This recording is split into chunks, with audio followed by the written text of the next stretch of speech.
우리가 인생을 살아가는데 여러분은 그 인생이라는 시간을 무엇으로 채우고 계신가요?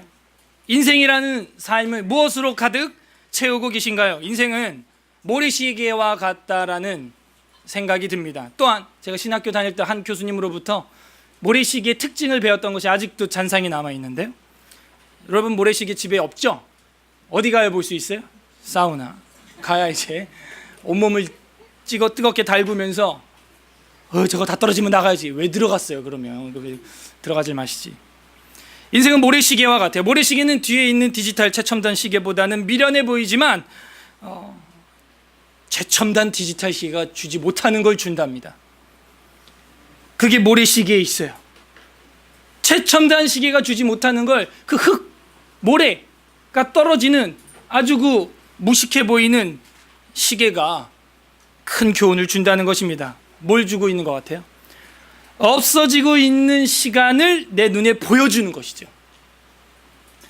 그리고 나에게 남아있는 시간을 질량적으로 볼 수 있게 해줘요. 그게 모래시계예요.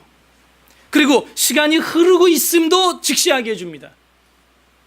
그리고 흘러간 시간이 아래에 차곡차곡 가득히 쌓이고 있다는 것을 인식하게 해주죠. 이게 모래시계의 특징이죠. 그래서 모래시계를 보면은 지금 시간이 점점 없어지고 있구나.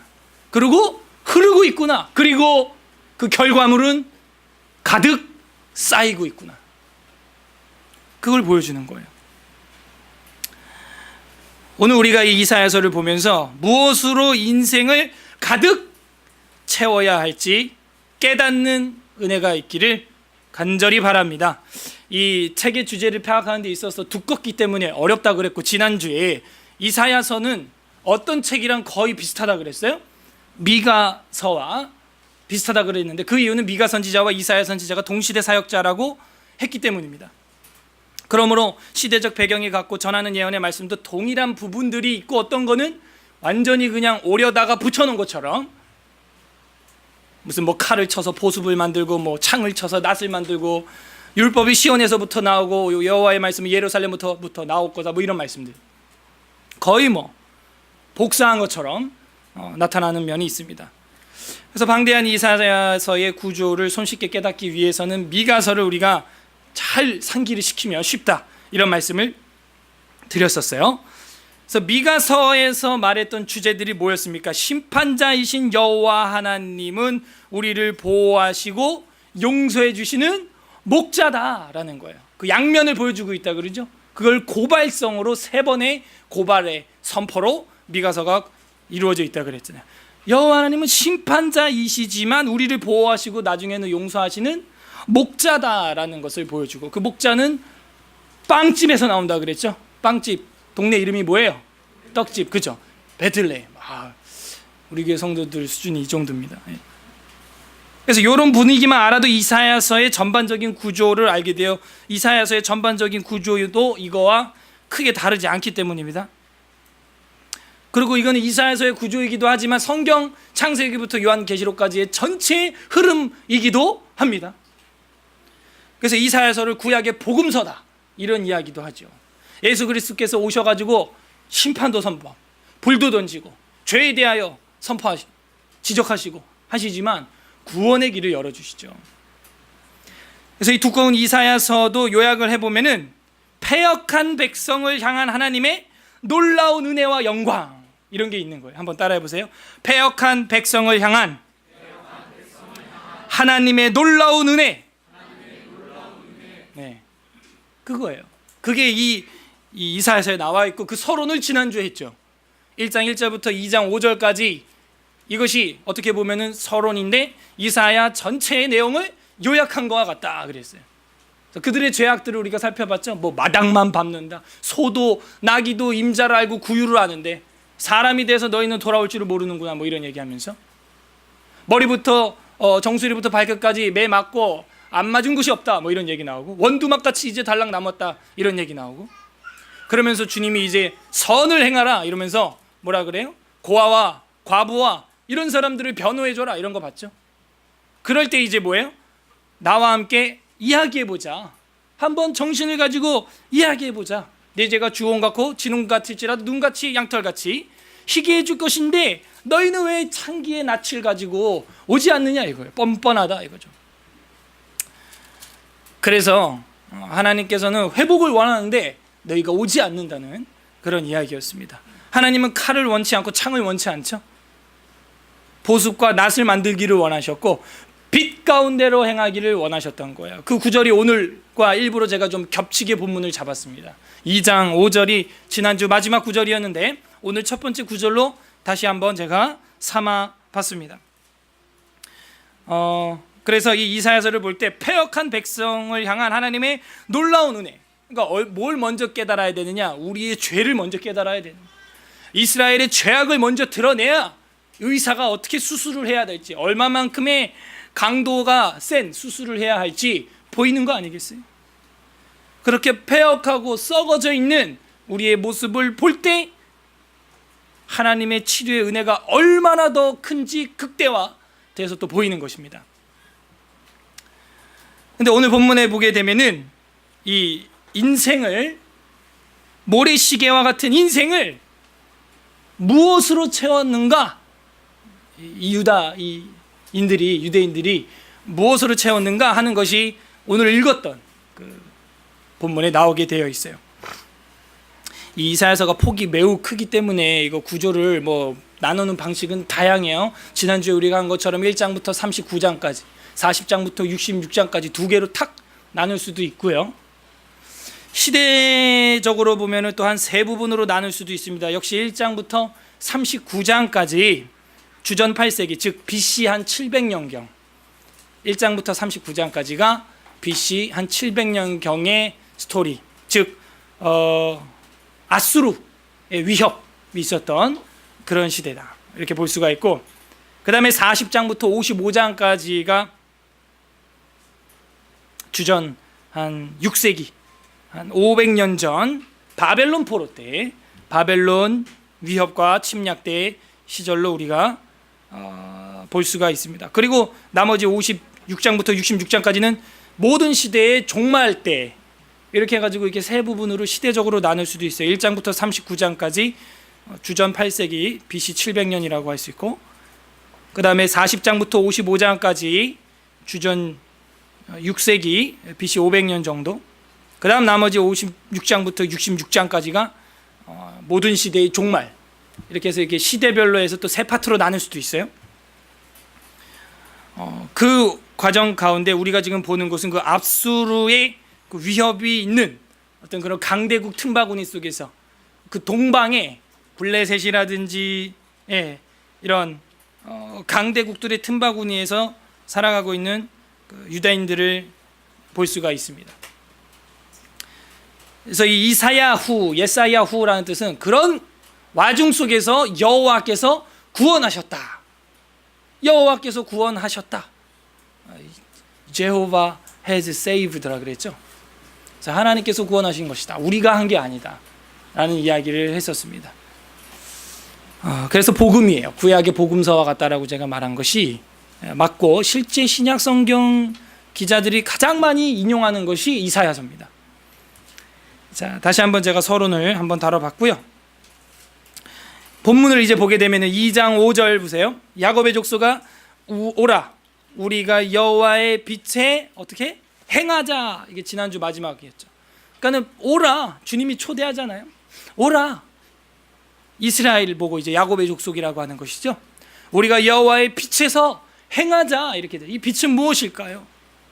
하나님의 영광일 수도 있고요, 하나님의 은혜일 수도 있는데, 뒤에 행하자라고 하는 단어가 있는 것으로 봐 이 동사가 앞에 거를 받는 것 같아요. 그러니까 행하려면은 뭔가 근거가 있어야겠죠. 그건 빛이에요. 그래서 그 빛을 우리는 이제 말씀으로 보면 좋겠어요. 말씀, 하나님의 계시, 그 안에서 행하라는 거예요. 그래서 말씀은 빛이다라는 말이 시편 119편 105절에도 나오죠. 우리 한번 찾아볼까요? 시편 119편 105절, 앞으로 가야겠죠. 시편 119, 급하면 119죠. 119편 105절 894페이지, 구약성경 894 894페이지 119편 105절 우리 다 같이 읽어보겠습니다. 시작. 주의 말씀의 맛이 내게 어찌 그리 단지요. 죄송해요, 제가 잘못 읽었네요. 주의 말씀은 내 발의 등이요 내 길의 빛이니이다. 예. 말씀이 뭐라고요? 등이고 빛이다 라고 되어 있어요. 그걸 이제 아까 위에 윗절에서 그 맛이 내게 어찌 그리 단지요 입의 꿀보다 더 다나이다는 게 3절에 나오죠. 103절에. 그래서 이 돌아와서 여호와의 빛 가운데 빛에 행하자라는 것은 바로 하나님의 뜻 안에서 우리가 살아가자라고 이사야가 선포하고 있어요. 얼마큼 선포했어요? 1장에서 우리가 지난주에 보게 되면 2절에 1장 2절에 하늘이여 들으라 땅이여 들으라. 그러니까 온 세상에 선포하고 있는 거예요. 그렇게 살아가는 것이 맞다. 소나 나귀도 임자를 알지 않느냐, 구유를 알지 않느냐는 것이죠. 이 세상에 저 혼자, 여러분 혼자 덜렁 있다고 생각을 해도 기본적으로 우리가 생각할 수 있는 건 나는 어디서 왔는가라는 것을 생각해 보게 된다는 거예요. 하나님이 창조하셨다. 부모님으로부터 내가 태어났다. 그것이 당연한 이치 아니에요? 예. 소도 나귀도 구유를 알고 임자를 알고 동물도 주인을 아는데 인간이라면 하나님께로 돌아와야 하는 거 아니냐. 그의 빛 안에서 행해야 되는 거 아닙니까? 빛이 없으면 움직이지 못해요. 하나님이 불 끄면 어두워지는 거예요. 그럼 자야 되는 겁니다. 그래서 5절이 지난주 마지막 절이었으면서 오늘 첫 번째 절로 제가 삼았는데요. 너무 중요한 겁니다. 이 5절이. 그 안에서 여호와 하나님의 계시의 빛 안에서 우리가 행해야 되는 것입니다. 그렇게 우리의 인생의 모래시계를 채워 나가야 되는 거예요. 그런 시계를 쌓아가야 되는 것입니다. 그런 모래를 쌓아가야죠. 6절 주께서 주의 백성 야곱 족속을 버리셨음은 그들에게 동방풍속이 가득하며 뭐가 가득해요? 동방풍속이 뭐냐면 히브리어를 보니까 동쪽에서 온 것들 이런 표현이에요. 그러니까 동쪽에서 온 것들, 동방풍속들, 이방풍속들, 미신적인 풍속들, 그런 풍속들이 가득해요. 이스라엘로부터 동방이 어딜까요? 바벨론, 아스루, 모압, 에돔, 암몬, 이쪽이 동방입니다. 그쪽으로부터 온 그 이방족 속의 문화, 그게 가득하다는 거예요. 풍속. 문화라는 거는 문치교화라 그랬죠. 문치교화. 펜으로, 글로 사람을 다스리면서 교화시키는 거예요. 그게 고대의 문화였습니다. 오늘날에는 문화가 글만 있는 게 아니죠. 미디어가 너무 많아요. 글만 미디어가 아니에요. 신문만 미디어가 아닙니다. TV나 스마트폰이나 라디오나 이런 모든 것이 다 미디어예요. 결국에는 그걸 내가 많이 접하게 되면 그것에 문치교화가 되고 마는 거예요. 여러분이 세상 것들 동방풍속을 가득 내 모래시계에 채우게 되면 남은 건 그거밖에 없는 거예요. 여기 보면은 가득하며 여기 밑줄을 치면 좋겠어요. 영어로는 full, fill 뭐 이런 건데 무엇으로 인생이 가득해지고 있냐 이거예요. 무엇으로 인생을 가득 채우고 있냐 이거예요. 동방풍속으로 가득 채우고 있다는 거예요. 오늘날 우리 젊은 학생들이 중고등부 학생들이 채우는 게 뭐예요? 세상 풍속입니다. TV 문화, 텔레비전. 아무런 하나님의 비전은 없고 남은 비전은 텔레비전. 그거밖에 없는 거예요. 그것으로 내 인생을 다 채우고 나도 텔레비전에 내가 나왔으면 정말 좋겠네. 정말 좋겠네. 이러고 있는 거예요.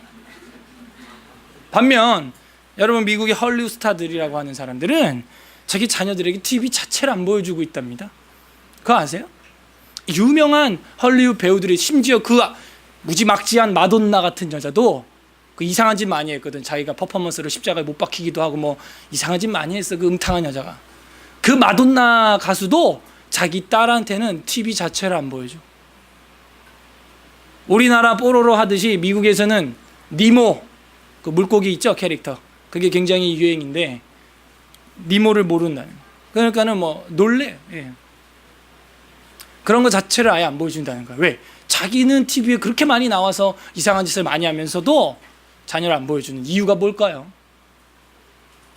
우리는 무엇으로 내 눈을 가득 채우고 있고 우리의 시간을 가득 채우고 있습니까? 동방의 풍속이 가득해. 세상의 풍속이 가득 물들었어요. 그들이 블레셋 사람들을 뭐래요? 블레셋 사람들 같이 점을 치며 그 동방의 문화를 표현하고 있죠. 이방인과 더불어 손을 잡아 언약하였음이라 하면서 이제 세상 사람들하고 거침없이 함께 식탁을 하는 거예요. 함께 취하는 거예요. 7절 그 땅에는 은금이 가득하고 밑줄 이제는 뭘로 채우느냐? 그들을 만나서 은과 금, 실버하고 골드로 인생을 채우고 있는 거예요. 그게 오로지 인생의 목표예요. 돈 버는 거, 그 돈으로 노후를 편하게 보내는 것, 보험에 가입하는 것, 물론 보험 한두 개 들 수 있겠지만 온 인생을 거기다가 다 목숨을 거는 것. 은금이 가득하고 보화가 무한하며 그 땅에는 마필이 가득하고 자기의 세력을 이제 키우는 거. 마필은 뭘 보여주는 거? 말, 기마병 이런 걸 보여주는 거 아닙니까? 자기의 그 파워, 권력을 보여주는 거예요. 나는 말이 400필 있어. 난 2000필 있어. 난 10만 필을 가지고 있지. 이러면서 자신의 파워, 자신의 권력을 또 가득 채우는 거예요. 벌써 3가지가 지나가죠. 동방의 풍속이 가득, 만몬, 머니, 금, 그것이 가득하고, 마필, 자기의 파워, 힘으로 그냥 인생을 가득 채우고, 그것으로 가득 채우고 있다는 거예요. 그러면 이제 결론이 어떻게 되겠어요? 우상 숭배하는 겁니다. 우상 숭배. 8절 그 땅에는 우상도 가득함으로, 결론이죠. 가득하고 가득하며 가득하고 가득함으로. 지금 4번째예요. 우상도 가득함으로 그들이 자기 손으로 짓고 자기 손가락으로 만든 것을 이제는 경배합니다. 아, 내 집, 내 차, 내가 이루는 기업, 그걸 이제 경배의 대상으로 삼는 거예요. 그걸 나의 백으로 믿는 거예요. 하나님 아버지가 백이 아니고, 여호와의 빛 안에서 행하는 것이 백이 아니고, 동방풍속 은금과 마필과 우상을 경배하는 자가 되었다는 거예요. 이제는. 그래서 어떻게 된대요? 9절 모든 사람들이 천한 자도 절하고 귀한 자도 굴복하니 그들을 용서하지 마옵소서. 알고 보니까 이게 이사야의 기도였어. 그죠? 문장 구조가 그렇게 끝나죠? 그들을 용서하지 마옵소서, 이렇게 끝나는 거예요. 여러분, 이 한국 사회뿐만이 아니라 전 세계 지금 풍속을 보세요. 전 세계 물질 문명을 보세요. 전 세계 권력을 가지고 있는 사람들의 행동을 보세요. 전 세계 우상을 경배하는 자들, 그들을 보세요. 여러분, 용서해달라고 할 마음이 있습니까? 저 북한의 우상 숭배를 보세요. 김정은, 김정일, 은희가 자기를 우상화해서 섬기게 하는데, 여러분 용서해 주세요 그 말이 나오겠어요? 정은이를 용서해 주세요 그 기도 나옵니까? 안 나오죠. 물론 이런 건 있어요. 회개하면, 그 죄값에 대해 회개하면 당연히 용서해야죠. 그러나 계속해서 그 악을 행하는데 용서해달라고 말이 나오겠어요? 기독교 나라라고 하는 나라에서 그 동성 애를 합법화 시키는데 여러분 입에서 용서해달라는 말이 계속 나오겠냐고요. 악으로 계속 가는데 나오냐 이거예요. 하나님 앞에 참 입도 10개라도 할 말이 없는 그런 시대가 된 거예요. 차라리 이사야처럼 외치는 게 속 시원할 수도 있어요. 하나님 저들을 용서하지 마세요. 하나님 용서하지 마세요 라고 말하는 거예요. 이건 뭘 보여주는 거예요? 죄를 결코 그냥 면제하지 않으신다는 거예요. 지난주 오후 시간에 공부했죠 우리가. 그냥은 면제하지 않는다는 거예요. 그냥은. 예, 그 죄값은 치러야 하는 거예요. 대가를 치러야 하는 것입니다. 그래서 용서하지 마옵소서라고 기도하는 것은 이사야가 이 시대의 죄악상을 볼 때 포기하고 싶을 정도라는 거예요. 지금 보니까 이 사회를 볼 때 여러분은 긍정적인 생각이 들어요? 부정적인 생각이 들어요? 저는 목회자이고 기독교인임에도 불구하고 사회 악을 보면서 저는 이런 마음이 들어요. 우리나라도 얼마 안 남았다. 이제 우리나라도 동성애 합법화되고 이제 말도 안 되는 이제 성적 문화가 위헌으로 다 판단이 될 것이고 우리 아이들은 그런 틈바구니에서 커야 되는 거예요. 이제 전에도 제가 말씀드렸죠. 동성연애가 이제 합법화되면서 뭐 간통은 이미 지나갔고 민사법에서 물론 소송을 할 수 있지만 그거 돈 몇 푼 쥐어주면 끝나는 재판 아니에요? 돈 많은 사람은 그럼 이제 죄도 져도 된다는 그런 말도 안 되는 시대, 은과 금으로 가득한 이런 시대에 살아가고 있지 않아요? 그러면 이제 어린 이 남녀 학생들이 데리고 원조교제 이런 것도 내 성적 취향이다. 동성연애가 내 성적 취향인 것처럼 그것도 내 성적 취향이다. 이러면 이제 그것도 합법화 되는 거야. 내 성적 취향이라고. 내 그 성소수자라고 나도. 그리고 그런 말도 안 되는 이제 시대가 온다 이거예요. 심지어 외국에서 실제 있는 사례들은 수금, 동물들하고도 성관계를 갖는 이런 괴물 같은 일들이 외국에서는 이미 파다하고 성경에 이미 기록되어 있습니다. 그게. 거기로 갑니다. 그 보고 어떤 말이 나오겠어요? 이 시대를 주님 용서하지 마옵소서. 그런 기도가 나오는 게 바로 이사야의 마음이라는 거예요. 이 시대를 보고 한편으로는 포기한 거예요. 이사야는 죄가가 경계선을 넘어서 포화 상태가 됐다는 것입니다. 가득해졌다는 것이죠. 우리의 인생을 무엇으로 가득 채워야 되겠어요? 여러분도 어떤 일을 해나가다가 이 일이 어느 정도 경계선을 넘어서면 컨트롤이 안 되죠. 그냥 파탄으로 가는 거예요. 운전도요. 이게 운전을 하다가 어느 정도 경계선을 넘어서면 컨트롤이 안 될 때가 와요. 눈길 위에서라든지 빗길 위에서라든지 타이어가 펑크 났다든지. 그럴 때는요 이제 경계선을 넘어서는 일이 터지고 마는 것입니다. 어떻게 컨트롤이 안 돼요? 사고는 나고야 마는 거예요. 그 사고를 최소화시키는 일만이 최선이 되고 마는 것입니다. 죄의 경계선이 넘쳐서 포화 상태가 되니까 인생의 댐이 무너져 걷잡을 수 없게 되고 마는 것이죠. 댐이 물이 범람하면요 재앙이 되는 거예요. 재앙이. 용서하지 마옵소서. 용서하지 마옵소서. 이런 말이 나오는 것입니다. 여러분, 우리 한국의 기독교의 소위 이제 여당이라고 하는 분들이 그분들 미워하거나 그러지 않습니다. 그분들 중에는 믿음 있는 사람들도 계세요. 이제 미국을 굉장히 의지하죠. 그리고 이제 오바마 그러면 기독교인으로 또 알고 있어요. 전혀 그렇지 않습니다. 이번에 드러난 거예요. 그게 절대 기독교인이 아니에요. 종교 다원주의자예요. 반면 우간다를 아십니까? 우간다에 무세베니라고 하는 대통령이 계시는데 그분도 오바마와 같이 흑인이에요. 그 우간다의 무세베니 대통령은 반동성애법 같은 거를 탁 만든 거예요. 우린 동성애 안 한다. 우리나라는 절대 그거는 용납할 수 없다 이랬더니 미국의 오바마 대통령이 우간다에 지원하는 지원금을 반동성애법을 통과시키면 끊어버리겠다고 협박을 했어요. 그 돈이 자그마치 4억 달러예요. 어마어마한 돈입니다. 그래서 우간다가 반동성애법을 통과시켰을까요? 안 했을까요? 그걸 통과시키면 4억 달러의 원조를 재검토하겠다고 경고했어요. 누가? 버럭! 오바마가. 하지만 우간다의 무세베니 대통령은 뭐라고 말했냐? 이렇게 말했어요. 4억 달러 원조도 싫다. 우간다 국민들을 살리는 길은 미국의 원조가 아니라 하나님의 말씀대로 사는 것이다. 여호와의 빛 가운데 행하는 것이죠. 라고 말하면서 반동성애법을 제정했습니다. 우리나라는 그런 배포가 있을 것 같아요? 없어요. 점점점 가득하며 가득하고 가득함으로 가고 있습니다. 그럼 이제 어떻게 해야 되냐면 그 여호와의 빛을 피해야 되는 시대가 됩니다. 이게 무슨 얘기예요? 그 빛이 있으면 이렇게 밝게 살아갈 수가 있는데 그 등불이 싫고 그 등불을 거부하는 인생으로 가득 인생을 채워간다면 그 여호와의 영광이 임할 때 오히려 반대로 어둠으로 기어 들어가야 되는 거예요.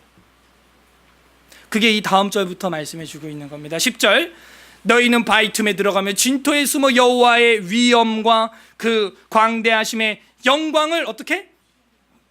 피하라 그래. 피하라. 밑줄 이건 좀 다른 색깔로 가득함으로 가득하며 가득하고 하고 다른 색깔로 영광을 뭐하라? 피하라. 피하라. 어떻게 이런 일이 생겨날까요? 여호와의 영광을 피하면 우리는 어디로 전락하는 걸까요? 어디로 낙오되는 거예요? 심판이에요, 심판.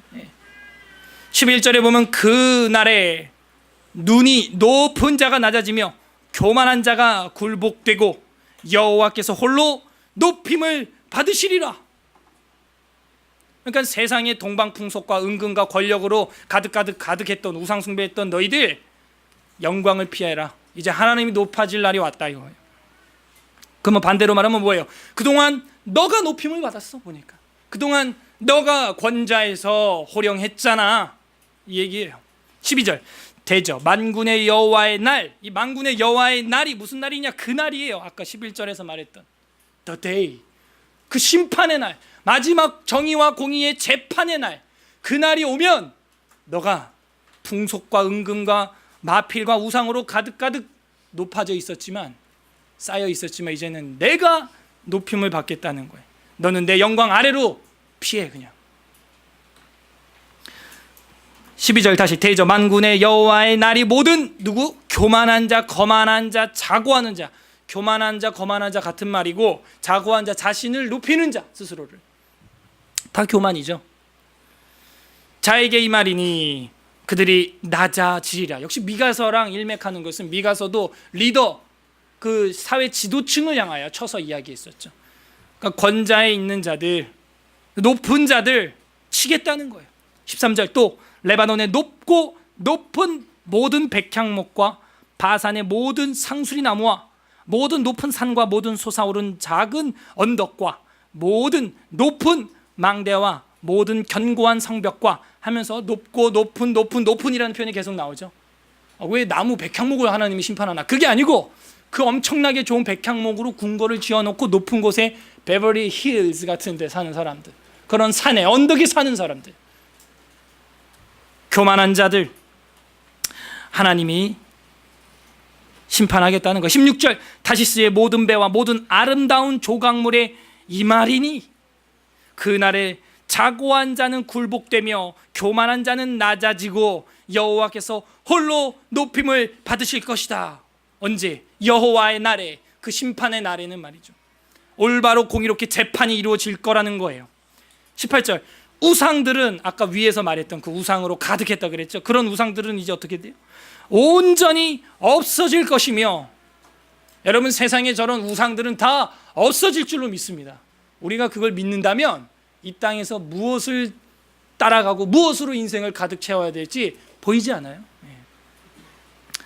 19절에 사람들이 암혈과, 이 암혈이라는 게 뭐냐면은 땅을 파가지고 굴처럼 만든 걸 암혈이라 그래요. 그냥 땅굴.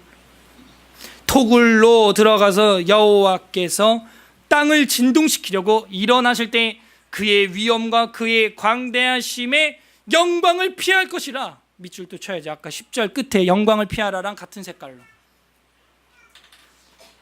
어디로 피하라고요? 사람들이 암혈과 토굴과 땅 속으로, 진토 속으로 피하라는 거예요. 너희는 그곳으로나 들어가라는 것이죠. 여호와의 영광을 피하라는 거예요. 20절 사람이 자기를 위하여 경배하려고, 역시 위에랑 같은 이야기가 나오죠. 자기를 위하여, 하나님을 위했던 게 아니에요. 자기를 위한 거예요. 자기를 위하여 경배하려고 만들었던 은, 우상과 금, 우상을 그날에 두더지와 박쥐에게 던져버리겠다는 거예요. 왜 두더지와 박쥐예요? 암혈, 토굴, 땅속, 굴 이런 쪽으로 집어 던지다 그랬으니까 그 안에 사는 동물들이죠. 21절 암혈과 험악한 바위 틈에 들어가서 여호와께서 땅을 진동시키려고 일어나실 때에 그의 위엄과 그 땅, 그 광대하심의 영광을 피하리라. 여기 또 밑줄 쳐야죠. 영광을 피하라, 영광을 피할 것이라, 영광을 피하리라. 오히려 우리가 그 빛 가운데서 행하고 그 빛 안에서 영화돼야 될 터인데, 은금과 마필과 우상과 자기 손으로 만든 것을 경배하는 자들은 오히려 그 어둠 속으로 피하라고 말하고 있어요. 22절 다 같이 읽겠습니다. 시작. 너희는 인생을 의지하지 말라. 그의 호흡은 코에 있으나니 세마의 가치가 어디 있느냐. 그러니까 결론이 이제 2장에 나왔죠. 이상의 것들이 뭘 의지하는 거라는 거예요. 인생을 의지하고 있다는 것입니다. 그 인생을 의지하지 말라는 거예요. 결국 하나님보다 눈에 보이는 것들을 의지하는 것, 그것이 교만이고 우상 숭배고 하나님의 영광으로부터 버림받는 일이라는 것입니다. 하나님의 영광으로 그들을 심판한다는 거예요. 여러분, 더러운 동물들, 곤충들, 여러분 빛을 키면요 어둠으로 기어 들어갑니다. 다 바퀴벌레 뿐만이 아니고 빛을 싫어해요. 본질적으로. 예. 빛으로 오면 왠지 자기가 죽을 것 같아 막. 예. 그래서 어둠으로 더 기어 들어갑니다. 그것이 특징이에요. 3장에서는 계속해서 그 심판의 이유와 그 유다의 죄악들이 나오는데 2장에서 우리가 공부를 다 했기 때문에 그거에 대해서 계속해서 이제 설명하는 게 3장입니다. 제가 빠르게 좀 읽을 테니까 잘 보세요. 1절에 보라 주 만군의 여호와께서 예루살렘과 유다가 의뢰하며 의지하는 것을 제하여 버리시되, 우상이죠. 곧 그가 의지하는 모든 양식과 그가 의지하는 모든 물과 용사와 전사와 재판관과 선지자와 복수자와 장로라, 50부장과 50부장의 장교 같은 걸 말하는 거죠. 귀인과 모사와 정교한 장인과 마이스터, 기술자, 테크놀로지, 능란한 요술자를 그리하실 것이며 그가 또 소년들을 그들의 고관으로 삼으시며 아이들을 그들을 다스리게 하시리니, 이게 무슨 얘기냐면 재앙을 주겠다. 재앙이 임하면 사회적 구조가 이런 게 다 파괴되고 오히려 어린애들이 어른들을 묶어 끌고 다니고 막 이런다는 거예요. 옛날에 뭐 우리 공산주의 혁명이나 이런 거 있을 때 보면은 쌍놈이 머슴이 주인을 팔아버리고 묶어놓고 오히려 총칼을 휘두르면서 주인 노릇하고 막, 에? 이런 역사가 우리 한국 사회에서도 있었어요. 그게 뭐예요? 재앙이에요. 자기가 쌓아놨던 그 부귀 영화가 한순간에 무너져 내리는 거예요. 사회적 구조가 무너지면서 종이 오히려 자식이 아버지를 팔아버리고 공산당 당원이 돼서 고관대적 노릇을 하는 겁니다.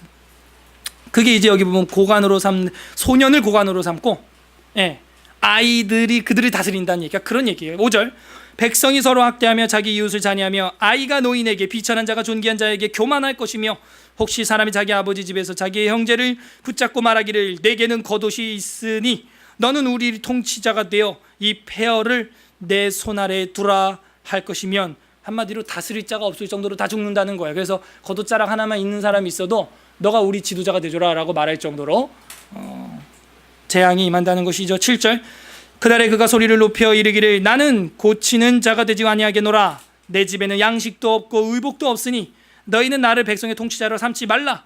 초대를 해도 자기도 안 한다 그런다는 거예요. 8절 예루살렘이 멸망하였고 유다가 엎드려졌음은 그들의 언어와 행위가 여호와를 거역하여 그의 영광이 눈을 범하였음이니라.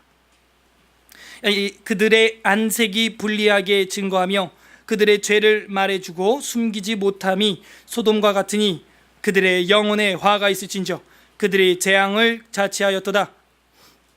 너희는 의인에게 복이 있으리라 말하라. 그들은 그들의 행위의 열매를 먹을 것이며 악인에게는 화가 있으리니 이는 그의 손으로 행한 대로 그가 보응을 받을 것임이니라. 내 백성을 학대하는 자는 아이요 다스리는 자는 여자들이라. 내 백성이여 네 인도자들이 너를 유혹하여 네가 다닐 길을 어지럽히느니라. 여호와께서 변론하러 일어나시며 백성들을 심판하시려고 서시도다. 여호와께서 자기 백성의 장로들과 고관들을 심문하러 오시리니, 이게 여호와의 날이에요. 마지막 심판 날이라고요. 자기 백성의 장로들과 고관들을 심문하러 오시리니 포도원을 삼킨 자는 너희이며 가난한 자에게서 탈취한 물건이 너희의 집에 있도다. 그러니까 여호와 하나님이 와서 딱 감찰해 보니까 집에 도둑질하고 훔치고 뭐 이런 것들로 가득 채워놨다는 거예요. 사기치고 이중장구하고 부정부패를 일삼고, 이번에도 국방부 뭐 비리 뭐 나오고 그러잖아요. 무기 사고 팔고 하면서 그런 비리들다. 15절 어찌하여 너희가 내 백성을 짓밟으며 가난한 자의 얼굴에 맷돌질하느냐.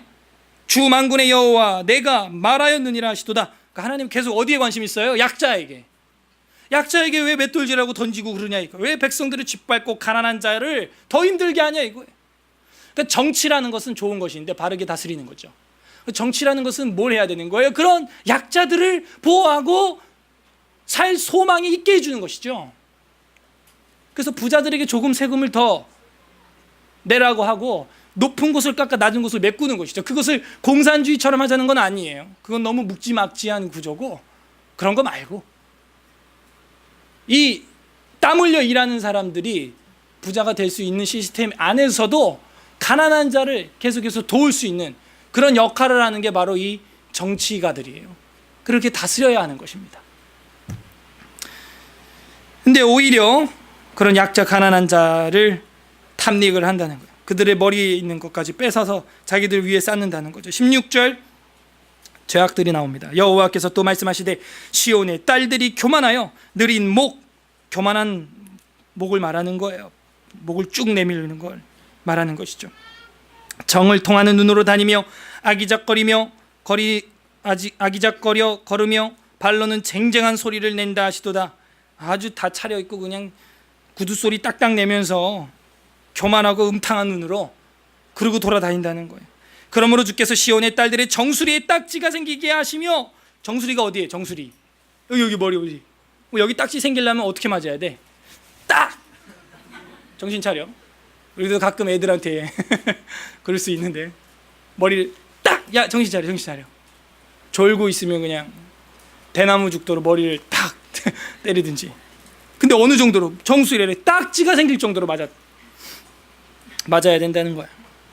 정수리에 딱지가 생기게 하시며 여호와께서 그들의 하체가 드러나게 하시리라. 왜? 주께서 그 날에 그들이 장식한 발목걸이와 머리의 망사와 반달 장식과 이 사회의, 이 시대의 사치품을 말하는 겁니다. 귀고리와 팔목걸이와 얼굴 가리개와 화관과 발목사슬과 띠와 향압과 호신부와 반지와 코고리와 예복과 겉옷과 목도리와 손주머니와 손거울과 세마포옷과 머리 수건과 너울을 제할 것이야. 이렇게 물질적으로는 다양하고 풍성한 시대였다는 거. 여자들이 뭐 이런 거 하고 사치하고 교만하고 약자들을 탐닉하고 오히려 그런 걸 하나님이 딱 보면 정수리를 딱 정신 차려 이 여자야 한다는 거예요. 24절에 그때 썩은 냄새가 향기를 대신하고 노끈이 띠를 대신하고 대머리가 숱한 머리털을 대신하고 굵은 배의 옷이 화려한 옷을 대신하고 수치스러운 흔적이 아름다움을 대신할 것이다. 대신한다는 거예요. 다 하나님이 심판해버리고 다 뒤집어 놓겠다는 거예요.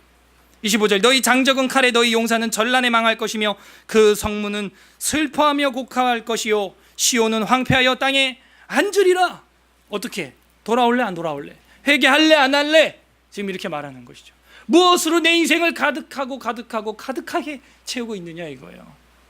눈에 썩어져 것들로 보이는 걸로 채우고 있냐 이거예요. 왜? 그러면서 마지막 희망을 한번 던지는 게 4장이에요. 4장 짧죠? 4장까지만 하고 마치겠는데, 그런 세상의 것들로, 그런 세상의 모래로 내 인생을 채우지 말고 이렇게 하라는 거예요. 4장 1절에 보면은 그날에 7 여자가 한 남자를 붙잡고, 아직 이 4장 1절이 이게 장 구분이 잘못됐어. 그러니까 이 4장 1절이 3장 27절이 됐었어야 돼요. 여러분도 4장 2절에 동그라미가 있죠? 그래서 이게 장 나누는 게 이거는 나중에 후대인들이 나눈 거라서 이런 미스가 있습니다. 실수가 있어요. 그래서 사실 이제 4장 1절이 이게 27절로 편승이 돼야 되는데 잘못됐어요. 계속해서 아직 한 절 더 남았네요. 심판에 대한. 그날에 7 여자가 한 남자를 붙잡고 말하기를 우리가 우리 떡을 먹으며 우리 옷을 입으리니 다만 당신의 이름으로 우리를 부르게 하여 우리가 수치를 면하게 하라 하리라. 이게 뭔 소리예요 도대체? 그날에 7 여자가 한 남자를 붙잡고 말하기를 우리가 우리 떡을 먹으며 우리 옷을 입으리니 다만 당신의 이름을 우리가 부르게만 해달라는 거예요. 한마디로 이 여자가 7명이 한 남자한테 청혼을 한다는 거예요. 왜? 없어. 사람이 없어가지고 다 죽어가지고 심판을 당했는지 그 정도로 절박한 시대가 된대요. 갑자기 남자들은 야 이런 세상이 왔으면 뭐 이런 생각해요? 그러니까 7 여자가 와서 나를 아내로 삼아주세요. 나를 아내로 삼아주세요. 이러고 애걸복걸 한다는 거예요. 고대 사회는 여인이 결혼하지 못하면은 늙어 죽을 때까지 먹고 살 길이 막막합니다. 진짜. 무슨 여자 직장이 뭐 다양한 것도 아니고. 그래서 남편을 만나서 현모양처로 살아가는 게 최고의 복인데 7 여자가 한 남자를 붙잡고 나 좀 데려가 한다는 거예요. 예. 그러고 있다는. 우리 교회는 거꾸로 된 건가? 남자들이 여자한테 막 그래도 우리 교회는 비율이 괜찮아요. 5대5 정도 되니까. 많으면 남자가 6, 여자가 4 이런데. 밖에는 그러지 않죠. 여자가 7 보통, 남자가 3 뭐 이래요, 비율이. 재앙인가 그러면? 여자 7명이 남자 명한테 덤벼들으면 그거는 벌써 사회가 하나님의 심판 아래 있는 걸 보여주고 있어요. 정상적인 사회 구조가 아니라는 것이죠. 자, 이럴 때 어떻게 할래 하는 거예요. 돌아와야죠. 4장 2절에 보면 그날에 여호와의 싹이 아름답고 영화로울 것이요 이렇게 나와요. 근데 이게 성경을 보다 보니까 그날이라는 the day가 많이 나오는데, 이 4장 2절의 그날에는 이 앞에서 여태껏 말했던 여호와의 날, 심판의 날, 그날을 말하는 건 아니에요. 그래서 이 예언서를 볼 때는요, 주의해야 됩니다. 예언자가 그날에라고 막 계속 말할 때 계속해서 미래를 말하는 거기 때문에 그것이 어느 미래의 한 정점을 두고만 얘기하는 게 아닐 수 있다는 거. 예를 들어서 OHP 필름을 보게 되면 투명색을 여러 개 겹쳐놓으면 우리는 한 번에 볼 때 한 장처럼 볼 수가 있잖아요. 그런 식인 거예요. 예언자는 봉우리 꼭대기 꼭지점만 보고 이렇게 예언을 하기 때문에 계속해서 시간에 지점이 다를 수가 있어요. 그래서 아까 3장에서 말했던 2장이나 3장에서 말했던 그 날하고는 약간의 차이가 있습니다. 그래서 다시 4장 2절 그날의 여호와의 싹이 아름답고 영화로울 것이요. 갑자기 분위기가 다르잖아요. 그러니까 이게 앞에 그날이 아니라는 것이죠. 그 땅에 솟아는 이스라엘의 피난한 자를 위하여 영화롭고 아름다울 것이며 이렇게 나와요. 피난할 자를 위하여 영화롭고 아름다운 어떤 여호와의 싹이 있다는 거예요. 싹. 그래서 이 여호와의 싹이라고 하는 것이 이세한 줄기요, 이세의 싹이요 라고 말하는 그 싹이 아니냐라고 많은 학자들이 보고 있고, 저도 그렇게 봐요. 이 뒤에 내용을 보게 되면 그렇게 볼 수밖에 없습니다. 그래서 이 여호와의 싹이라는 것은 도래할 예수 그리스도 메시아를 말하는 거 아니냐, 이제 그렇게 봅니다. 그 아름답고 영화로울 것, 그것이 이스라엘의 피난하는 자들을 위하여 영화롭고 아름답다는 거예요. 그래서 3절에 보게 되면은 시온에 남아있는 자, 예루살렘에 머물러 있는 자, 곧 예루살렘 안에 생존한 자 중 기록된 모든 사람은 거룩하다 칭함을 얻으리니, 이게 이른바 남은 자 신학인데, 하나님의 심판 속에서도 남아있는 자들, 하나님의 징계를 달게 맞은 사람들, 포로로 잡혀갔다가 온 귀환한 공동체, 그러니까 하나님이 회초리 들었을 땐 달게 맞아야 된다 그랬죠. 그런 남은 자들, 예루살렘에 머물러 있는 자들, 생존한 자 중 기록된 모든 사람은 거룩하다 칭함을 받고 그 여호와의 싹 안에 피난을 할 수가 있다는 거예요. 4절에 이는 주께서 심판하는 영과 소멸하는 영으로 시온의 딸들의 더러움을 씻기시며 예루살렘의 피를 그 중에서 청결하게 하실 때가 됨이라. 그때가 어느 때냐 이거예요. 속죄의 피가 흘려질 때 아니냐 이거예요. 그럴 때 그들의 죄악들이 다 말끔히 씻어질 것이다 하는 거죠. 5절에 여호와께서 거하시는 온 시온산과 모든 지폐 위에 낮이면 구름과 연기, 밤이면 화염과 빛을 만드시고 그 모든 영광 위에 덮개를 두시며 또 초막이 있어서 낮에는 더위를 피하며 그늘을 지으며 또 풍우를 피하여 숨는 곳이 되리라 하면서 이제 끝납니다. 그래서 여기 보시면은 6절 끝에 4장 6절 끝에도 피하여 숨는 곳이라는 표현이 나오고, 아까 우리가 위에서 읽었던 2절에도 보면 피난한 자를 위하여라는 표현이 나오죠. 그래서 우리가 피해야 할 곳은 바로 여호와의 싹, 예수 그리스도라는 걸 보여주고 있어요.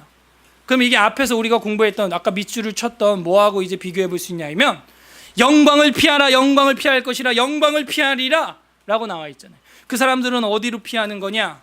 암혈과 험악한 바위와 동굴과 토굴 속으로 피해 들어가는 것인데, 우리는 어디로 피해야 돼요?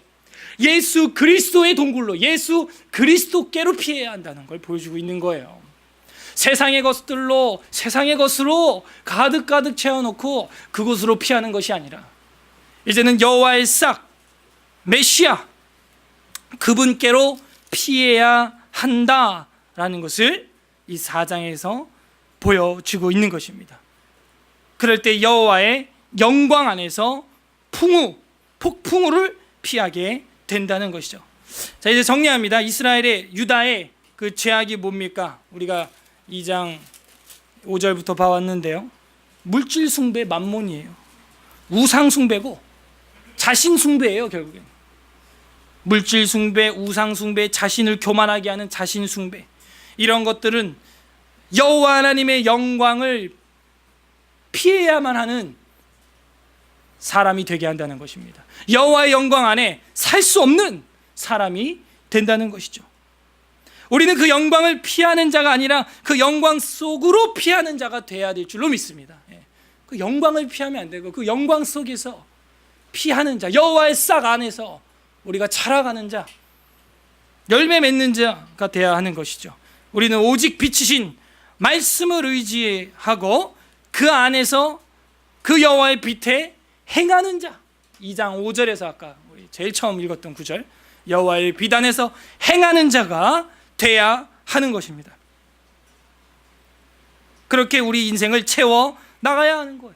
우리의 인생의 모래시계를 흘려 보내서 쌓아놔야 하는 것입니다. 이 성경에 보게 되면요, 죄악으로 가득 채운 사람들을 향해서 하나님이 질타하는 게 구약에만 있는 것이 아니라 신약 성경에도 보면 나오는데요. 빠르면 메모를 해보시든지 찾아보시든지 하고 일단 들어만 보셔도 되겠어요. 마태복음 12장 34절에 보게 되면 예수님이 바리새인이나 이런 사람들을 향해서 이런 말을 합니다. 마태복음 12장 34절, 독사의 자식들아, 너희는 악하니 어떻게 선한 말을 할 수 있느냐? 이는 마음에 가득한 것을 입으로 말함이니라. 이런 말이 나와요. 그러니까 이들은 마음에 가득한 걸 입으로 말하는데 마음에 가득한 게 다 탐욕이에요. 탐심이에요. 그걸 따라서 말을 하고 그걸 따라서 막말을 하고 욕도 한다는 거예요. 그래서 이 다음 구절에 보게 되면 마태복음 12장 35절, 36절, 7절에 보게 되면 내 말로 의롭다함을 받고 내 말로 정죄함을 받으리라. 이런 말이 나와요. 그래서 우리가 말하는 것만 봐도 그 사람을 우리가 알 수가 있죠. 그 다음에 23장, 마태복음 23장 25절에 보면 23장 전체가 종교 지도자들의 타락, 종교인들의 타락을 지적하는 예수님의 질타입니다.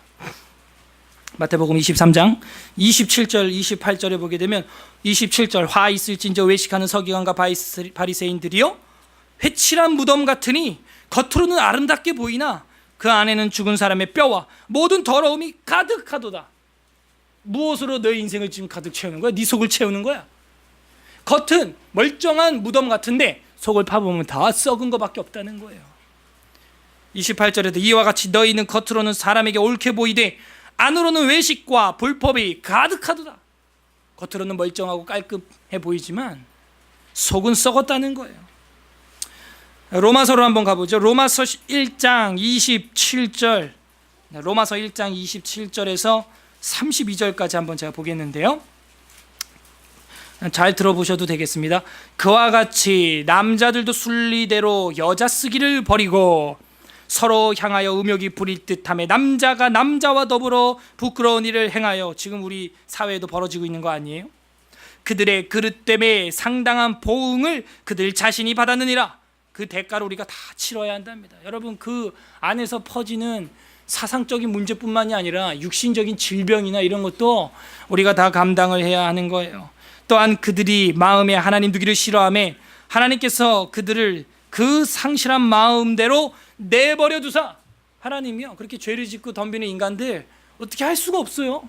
무슨 칩을 박아가지고 로봇처럼 변화시킬 수도 없고, 이슬람이 저렇게 타락하고 죄악을 저지르고 기독교인들을 대량 학살을 해도 하나님이 그걸 어떻게 막아요? 이 사람이라는 존재는 하나님의 형상으로 만들어져서 아주 무서운 존재랍니다. 내가 배 아파서 난 자식이 나를 대적하고 덤빈다니까요. 나한테. 그게 인간이라고 하는 피조물이에요. 그래서 하나님께서 그들을 내버려 두사 합당하지 못한 일을 하게 그냥 내버려 둡니다. 로마서 1장 29절, 곧 모든 불의, 추악, 탐욕, 악의가 뭐한 자요? 가득한 자요. 이렇게 말해요. 시기, 살인, 분쟁, 사기, 악독이 가득한 자요. 수근수근한 자요. 비방하는 자요, 하나님께서 미워하시는 자요, 능욕하는 자요, 교만한 자요, 자랑하는 자요. 이거 아까 우리 이사야서하고 정확히 맞죠? 교만하고 자고하는 자다 이랬죠? 자랑하는 자요, 악을 도모하는 자요, 부모를 거역하는 자요, 우매한 자요, 배악한 자요, 무정한 자요, 무자비한 자라. 그들이 이 같은 일을 행하는 자는 사형에 해당한다고 하나님께서 정하심을 알고도 자기들만 행할 뿐 아니라 또한 그런 일을 행하는 자들을 옳다 하는도다 하는 거야. 잘한다. 드디어 우리나라가 선진국 반열에 들어섰구나. 그런 말을 하는 거예요. 그런 악법을 제정하면서도 우리가 드디어 선진국 반열에 들어왔구나. 이런 말들을 한다는 거예요. 어떻게 되겠어요? 여러분 이제 2절의 신약 성경을 찾아보고 기도하고 마치겠습니다. 요한계시록 마지막 책이죠? 신약 성경 마지막 책 요한계시록 17장 4절. 요한계시록 17장 4절. 2절 보고 기도하고 마치겠습니다. 요한계시록 17장 4절. 4절부터 6절까지 우리가 보고 싶은데요. 17장 4절만 일단 읽어주세요. 17장 4절 시작. 그 여자는 자주빛과 붉은빛 옷을 입고 금과 보석과 진주로 꾸미고 손에 금잔을 가졌는데 가증한 물건과 그의 음행에 더러운 것들이 가득하더라. 이게 이제 마지막 때 하나님이 심판할 대상이에요. 그게 뭐냐? 음녀라는 하나의 대상인데 이거는 대명사를 말하는 거지 한 개인을 말하는 게 아니에요. 한 여자를 갖다가 심판하겠다 그게 아니고 한 대명사로 음녀와 같은 어떤 단체가 있다는 거예요. 무리들이 있다는 거예요. 그들은 자주빛과 붉은빛 옷을 입고 금보석 진주로 꾸미고 손에 금잔을 가졌는데 가증한 물건과 그 음행에 더러운 것이 가득하다. 그런 동방의 풍속이 가득한 어떤 무리를 향하여 다 음녀라 그러는 거예요. 그런데 사도 요한이 이걸 보고 깜짝 놀래요. 에? 하고. 왜 놀래겠어요? 여러분 악한 거면 그냥 저거 악한 거지. 심판 당해야지. 이렇게 비장하게 볼 텐데 하고 놀래는 건 뭐예요? 아니 저게? 아니 어떻게 저런 것이? 아니 어떻게 저런 무리가 심판의 대상이 되지? 라고 하면서 의아해하는 것이죠. 깜짝 놀란 것이죠. 그래서 이제 17장 5절 6절 또 보게 될 텐데요. 제가 읽어보겠습니다. 그의 이마에 이름이 기록되었으니 비밀이라 큰 바벨론이라 땅의 음녀들과 가증한 것들의 어미라 하였더니 또 내가 보매 내가 6절 17장 6절에 내가는 이제 사도 요한이에요. 또 내가 보매 이 여자가 성도들의 피와 예수의 증인들의 피에 취해 있어요. 얼마나 많이 죽였는지 그 피에 취해 있다고. 내가 그 여자를 보고 놀라게 여겨 크게 놀라게 여겼다. 이게 무슨 얘기예요? 어떻게 저렇게 기독교인들을 많이 죽이고 학살하고 어떻게 저렇게 세상을 망치는 단체가 되었던가 저것이 하면서 깜짝 놀란다는 거예요. 마치 우리가 기독교 나라인 것처럼 신뢰하고 믿었던 큰 성 바벨론 같은 나라가 우리를 배신하는 듯한 느낌? 그런 반전을 우리가 한번 겪게 될 거라는 거예요. 요한이 놀란 것처럼 저 정도면 구원 받았어야 되는 거 아니야 라고 생각했는데 마지막에 가보니까 아닌 거예요. 깜짝 놀라게 돼요. 근데 그 이유는 뭐예요? 4절에서 뭐라 그랬어요? 아까 끝에 가증한 물건과 그 음행의 더러운 것들로 가득하였더라. 무엇으로 가득해진 인생이 된 거예요? 그 금보석과 진주와 꾸민 금잔과 그 가증하고 음행한 음란한 것들로 채운 인생이 되었던 것이죠. 그들의 말로는 심판인 거예요.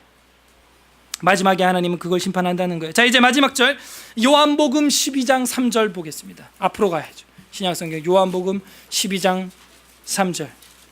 우리는 무엇으로 채워야 할까요? 12장 3절.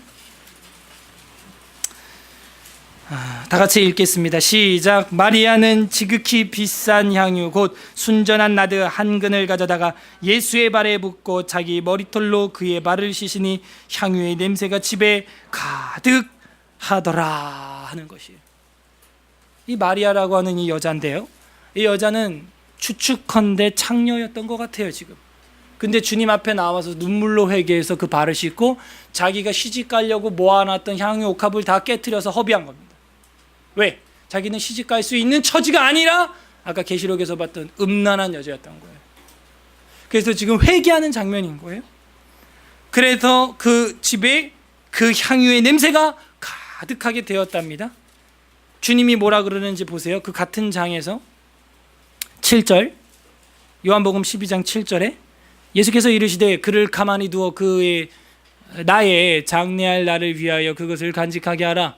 가난한 자들은 항상 너희와 함께 있거니와 나는 항상 있지 아니하리라 하면서 그 여자가 하는 행동을 예수님이 받아주십니다. 그래서 그의 회개를 받아주시는 거예요. 또 다른 성경에 보게 되면 이 향유옥함 사건을 볼 때 뭐라고 나오냐면은 딸아 내 죄가 사하여 졌느니라 하면서 사죄 선포를 해줘요. 우리의 인생은 무엇으로 채워야 됩니까?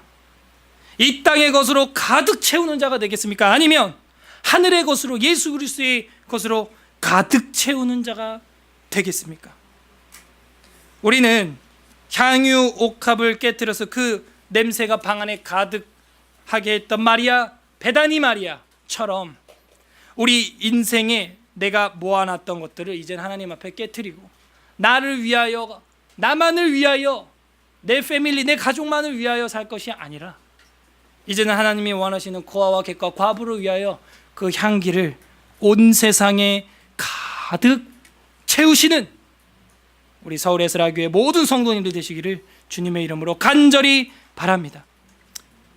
그러므로 우리는 세상의 암혈과 토굴과 바위 틈에 숨는 자가 아니라 인생의 폭풍 중에서도 심판의 바람 중에서도 여호와의 싹으로 피하는 자가 될 줄로 믿습니다. 여러분의 인생이라는 시간을 무엇으로 가득 채우고 계신가요? 여러분의 인생의 모래시계를 무엇으로 가득 채우고 계신가요? 이 시간 우리 다 같이 기도하겠습니다. 하나님 말씀을 생각하면서 하나님, 우리의 인생을 하나님 앞에서 아름다운 향기의 제물로 가득 채우는 자들 되게 하여 주시옵소서. 그렇게 기도했으면 좋겠고요. 하나님 앞에 발목걸이, 머리 망사, 반달 장식, 금기고리, 발목걸이, 화관, 반지, 코걸이, 예복 등등 이사야서에서 지목했던 눈에 보이는 것들로 장식하고 눈에 보이는 것들로 가득하며 가득하고 가득하고 가득함으로 살았던 우리의 한 주간의 삶과 과거의 삶이 있고 그것으로 교만하고 높고 높은 자리에 앉아서 자고 했던 우리의 모습이 있다면 우리는 영광을 피해야 되는 것입니다. 그런 자가 되면 안 되겠어요. 이제는 회개하고 여호와의 빛 가운데서 계시의 말씀에 행하는 자들 다 되게 하여 주시옵소서. 그렇게 결단하는 기도와 회개하는 기도 다 함께 올려드리겠습니다. 기도하겠습니다. 하나님 아버지 감사드립니다. 우리의 삶을 세상에